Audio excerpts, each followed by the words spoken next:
不曾說出的豐富。以弗所書3章16節，求他按着他榮耀的豐富，藉着他的靈，用大能使你們內在的人剛強起來。地球內在嘅豐富仍然係等待被發掘，某啲專家就預測啦，仲有數以億萬美元計嘅寶藏係深藏咗喺海洋嘅深處，仲未俾人發掘出嚟嘅。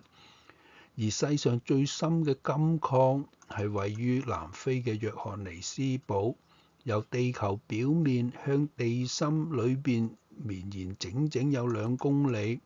自從第一次俾人發掘以來，已經生產咗超過1億安士，即係3000噸嘅純金啦。呢條叫吉方登嘅礦脈，每日僱用17000人輪班工作，從不停歇咁樣由地球收取黃金，但係裏邊仲有更多嘅寶藏。呢個礦脈可望喺未來嘅20年裏邊，每年至少都可以生產到100萬安士嘅黃金嘅。但係神所有嘅比呢啲更加豐富。羅馬書2章4節嗰度提到，神豐富嘅恩慈、寬容、忍耐。而喺9章23節就講到神嘅豐盛嘅榮耀。仲有喺以弗所書1章7至8節嗰度就提到，這豐盛的恩典係神用諸般智慧、聰明、厚厚咁賞賜俾我哋嘅，唔似散落喺海床上邊嘅豐富，只要有人揾到方法就會被收取晒㗎啦。亦都無論嗰個礦脈嘅豐富，總有一日都會被挖掘一空，直至蕩然無存。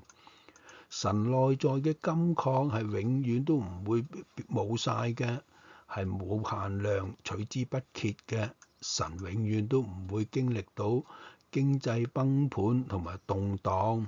反之，聖經係應許咗喺腓立比書4章19節嗰度話：我的神必照他在基督耶穌裏榮耀的豐富，滿足你們的一切需要。至高者隨時係任由提取嘅供應，既不短缺，亦不缺乏嘅。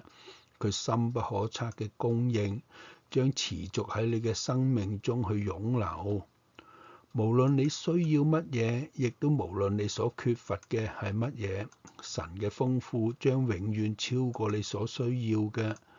你當下正需要嘅係乜嘢呢？神應許咗乜嘢嘅豐富嚟滿足你嘅需求呢？感謝讚美天父上帝，阿門。